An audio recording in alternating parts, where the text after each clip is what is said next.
कहते हैं किसी चीज के एक्सपेरिमेंट और किसी चीज की खोज करने वाले वैज्ञानिक बहुत स्वार्थी होते हैं। उन्हें ना तो अपनी फिक्र होती है ना ही अपने से जुड़े लोगों की। और अब तक कुछ घटनाएं ऐसी हो चुकी हैं जो इस बात को बिल्कुल सही साबित करती हैं। और ऐसी एक घटना हुई आज से 18 साल पहले 1 फरवरी 2003 को, जब हरियाणा के करनाल में पैदा हुई भारत की एक बेटी को नासा की तरफ से एक अंतरिक्ष अभियान में भेजा गया। कहा जाता है कि नासा को इस बात की शंका पहले ही हो गई थी कि जिन अंतरिक्ष यात्रियों को अंतरिक्ष यान के द्वारा अंतरिक्ष में भेजा जा रहा है वो शायद ही कभी सुरक्षित वापस लौट कर आ पाएंगे। लेकिन इसके बावजूद भी नासा ने कल्पना चावला सहित 6 और अंतरिक्ष यात्रियों को कभी न लौटने के लिए अंतरिक्ष में भेज दिया। ऐसे में ये सवाल उठता है कि नासा के अंतरिक्ष अभियान में कब और कहां गलती हो गई, और गलती का पता लगने के बावजूद भी नासा ने अपने अंतरिक्ष यात्रियों की जान बचाने के लिए कुछ क्यों नहीं किया। आज की इस वीडियो में हम आपको इन्हीं सवालों के जवाब को बहुत डिटेल में बताने वाले हैं कि कैसे एक टेक्निकल खराबी वाले अंतरिक्ष यान जिसमें 18 बार खराबी आई थी, उसी अंतरिक्ष यान से नासा ने अपने 6 अंतरिक्ष यात्रियों को अंतरिक्ष में भेज दिया था, जो वापस आते वक्त एक भयंकर दुर्घटना का शिकार हो गया। दोस्तों, सबसे पहले आपको बता दें कि भारत की उस होनहार बेटी कल्पना चावला का जन्म 17 मार्च साल 1962 को हरियाणा के राज्य करनाल के शहर में हुआ। कल्पना चावला बचपन से अंतरिक्ष विज्ञान में बहुत ही अधिक इंटरेस्ट रखती थी, और यही वजह है कि स्कूली शिक्षा पूरी करने के बाद साल 1976 में जब कल्पना चावला ने पंजाब इंजीनियरिंग कॉलेज से एरोनॉटिकल इंजीनियरिंग में बैचलर की डिग्री हासिल की, तो आपको जानकर हैरानी होगी कि इस डिपार्टमेंट से बैचलर की डिग्री हासिल करते वक्त वो अपने कॉलेज में इकलौती लड़की थी।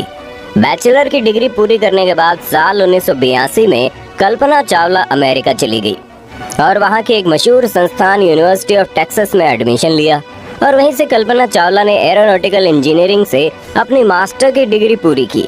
उसी वक्त कॉलेज के दौरान कल्पना चावला की मुलाकात एक अमेरिकी शख्स जिन पियरे हैरिसन से हुई, जिससे उसकी गहरी दोस्ती हो गई, और साल 1983 को कल्पना चावला ने उससे शादी कर ली।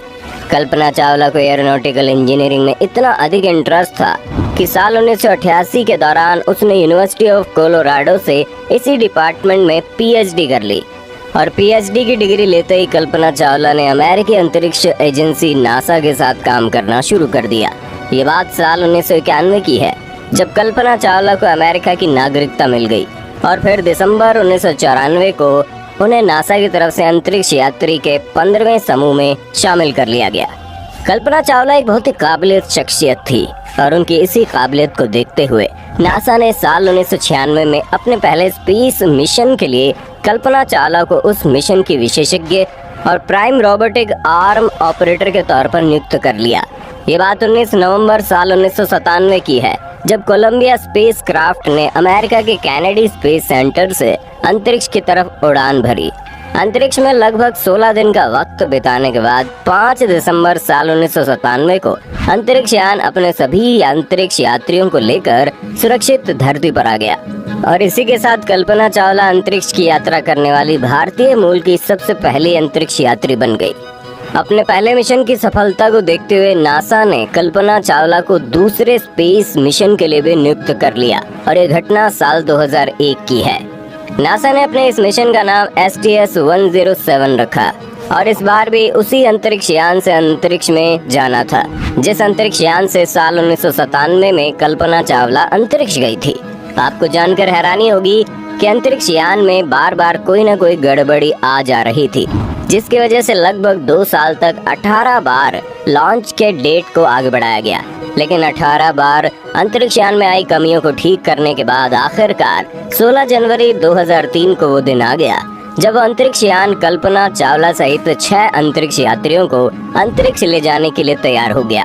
16 जनवरी साल 2003 को सुबह के वक्त अमेरिका के कैनेडी स्पेस सेंटर से अंतरिक्ष यान ने अपनी 28वीं और आखिरी उड़ान भरी। उड़ान भरने के बाद अंतरिक्ष में लगभग 15 दिन और 22 घंटे का वक्त बीत चुका था, और अब वो वक्त करीब आ गया जब उस अंतरिक्ष यान को वापस धरती पर आना था। 1 फरवरी 2003 ये वही दिन था जब अंतरिक्ष यान पृथ्वी के वायुमंडल की तरफ बढ़ रहा था। तभी अंतरिक्ष में बैठे अंतरिक्ष यात्रियों को एक जोरदार झटका महसूस हुआ। ऐसा नासा में काम करने वाले एक शख्स ने अपने ब्लॉग में लिखा था। कुछ ही देर बाद उस यान में बैठे हुए अंतरिक्ष यात्रियों को सांस लेने में तकलीफ होने लगी। वे सभी अंतरिक्ष यात्री कुछ समझ पाते उससे पहले ही हवा के दबाव के कारण उनकी सांसें रुक गई और ऑक्सीजन की कमी के कारण सभी अंतरिक्ष यात्री बेहोश हो गए।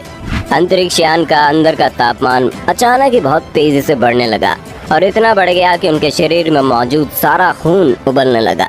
कुछ वक्त के बाद अंतरिक्ष यान ब्लास्ट हो गया और अंदर बैठे सभी अंतरिक्ष यात्री हमेशा के लिए अंतरिक्ष में विलीन हो गए। नासा में काम करने वाले एक वैज्ञानिक अपने ब्लॉग में लिखते हैं कि पृथ्वी के वायुमंडल में प्रवेश करते उस अंतरिक्ष यान के इंटरनल स्ट्रक्चर पर बहुत ज्यादा दबाव पड़ने लगा। उस वक्त धरती से उस अंतरिक्ष यान की दूरी लगभग 63 किलोमीटर थी। तभी उस अंतरिक्ष यान से एक नारंगी रंग का गोला उभरा और कुछ ही देर बाद वो अंतरिक्ष यान एक सफेद लकीर में बदल गया। अंतरिक्ष यान में बैठे सभी 6 यात्री हमेशा के लिए इतिहास बन चुके थे और लगभग कई सालों का वक्त भी बीत चुका था, लेकिन किसी को भी इस बात की पुख्ता जानकारी नहीं थी कि यह हादसा कैसे हुआ। कई सालों तक सारी दुनिया यही समझती रही कि कहीं न कहीं क्रू मेंबर से कोई गलती हुई होगी, लेकिन जब नासा ने इस मामले में बारीकी से जांच की तो ऐसा सच निकलकर सामने आया जिसने सबको हैरान कर दिया। और नासा ने उस हादसे की वजह एक इंसुलेशन फोम को बताया। दोस्तों, आपको बता दें कि जिस अंतरिक्ष यान का इस्तेमाल करके अंतरिक्ष यात्री अंतरिक्ष की तरफ निकलते हैं उसमें बहुत ही अलग तरीके का ईंधन इस्तेमाल किया जाता है। आमतौर पर अंतरिक्ष यान में इस्तेमाल होने वाले ईंधन 2 तरीके के होते हैं। पहला लिक्विड फॉर्म में होता है, दूसरा हार्ड फॉर्म में। ज्यादातर अंतरिक्ष यान में लिक्विड फॉर्म वाले फ्यूल का इस्तेमाल किया जाता है, जिसमें ईंधन के तौर पर लिक्विड ऑक्सीजन और लिक्विड हाइड्रोजन का इस्तेमाल होता है। इन दोनों ही ईंधन के तापमान को मेंटेन रखने के लिए अंतरिक्ष यान को ठंडा रखना बेहद जरूरी होता है और उसी ईंधन को ठंडा रखने के लिए अंतरिक्ष यान को चारों तरफ से इंसुलेशन फोम से कवर कर दिया जाता है ताकि बाहर की गर्मी उसके अंदर ना जा सके। ये बिल्कुल वैसे ही काम करता है जैसे आपके फ्रिज के एक्सटर्नल लेयर के अंदर एक फोम का इस्तेमाल किया जाता है ताकि बाहर की गर्मी आपके फ्रिज के अंदर ना जा सके। आपको जानकर हैरानी होगी कि जिस इंसुलेशन फोम का इस्तेमाल रॉकेट को ढकने के लिए इस्तेमाल में लाया जाता है वो लगभग 3000 डिग्री सेल्सियस की गर्मी को झेल सकता है। लेकिन नासा के वैज्ञानिक की ब्लॉग की माने तो आखिरी बार जब उस अंतरिक्ष यान को लॉन्च किया जा रहा था तो उस वक्त उसके टैंक पर लगा हुआ कि इंसुलेशन फोम का टुकड़ा टूटकर प्लेन के लेफ्ट विंग से टकरा जाता है, क्योंकि अंतरिक्ष यान के विंग को ही सबसे अधिक गर्मी सहनी पड़ती है। इसीलिए अंतरिक्ष यान के विंग पर और भी हाई लेवल के मटेरियल का इस्तेमाल किया जाता है ताकि बाहर की गर्मी अंदर ना जा सके। लेकिन जैसे इंसुलेशन फोम का टुकड़ा लगभग 800 किलोमीटर प्रति घंटे की रफ्तार से अंतरिक्ष यान के विंग से टकराता है, वहाँ मौजूद प्रोटेक्टिव लेयर टूट जाती है। किसी ने भी ये नहीं सोचा था कि इस छोटे से टुकड़े की वजह से अंतरिक्ष यान के विंग में इतना अधिक नुकसान हो जाएगा कि वापस आते वक्त वो पृथ्वी के वातावरण के दबाव को नहीं झेल पाएगा और बाहर की सारी गर्मी वहां से अंदर प्रवेश कर जाएगी। इस हादसे के लगभग 10 साल बाद जनवरी 17 साल 2013 को कुछ अंतरिक्ष अभियान के प्रोग्राम मैनेजर ने अपने एक ब्लॉग में खुलासा किया कि लॉन्चिंग के दौरान उस फोम के टूटने वाली घटना को नासा की MMT यानी मिशन मैनेजमेंट टीम ने देख लिया था और नासा इस बात को पक्के तौर पर समझ चुकी थी कि उस अंतरिक्ष यान से गए हुए सभी अंतरिक्ष यात्री शायद ही सुरक्षित वापस लौट पाएंगे। नासा के वैज्ञानिक के मुताबिक अगर ये जानकारी अंतरिक्ष यान में बैठे अंतरिक्ष यात्रियों तक पहुंच भी जाती तो भी वो कुछ नहीं कर सकते थे। इसके अलावा एक तर्क ये भी दिया जाता है कि नासा के वैज्ञानिक ये नहीं चाहते थे कि अंतरिक्ष यात्री ये सुनकर घबरा जाएं और अपनी जिंदगी के कुछ आखिरी दिन ये सोचकर गुजारें कि वो बहुत जल्द मरने वाले हैं। और इस तरह से नासा के अंतरिक्ष अभियान के दौरान भारत की बेटी कल्पना चावला के साथ साथ और अंतरिक्ष यात्री हमेशा के लिए अंतरिक्ष में कहीं खो जाते हैं।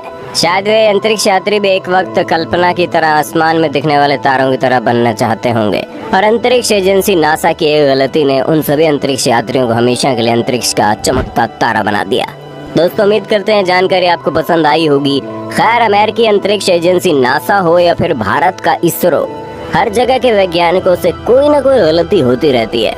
यही वजह है कि इसरो के द्वारा भेजा गया मानव रहित अभियान चंद्रयान 2 विफल हो गया। आपका इसके बारे में क्या कहना है, अपनी राय कमेंट में देना। वीडियो अच्छी लगी तो लाइक कीजिए, हमारे चैनल को सब्सक्राइब करके बेल आइकन को ऑन करना बिल्कुल मत भूलना।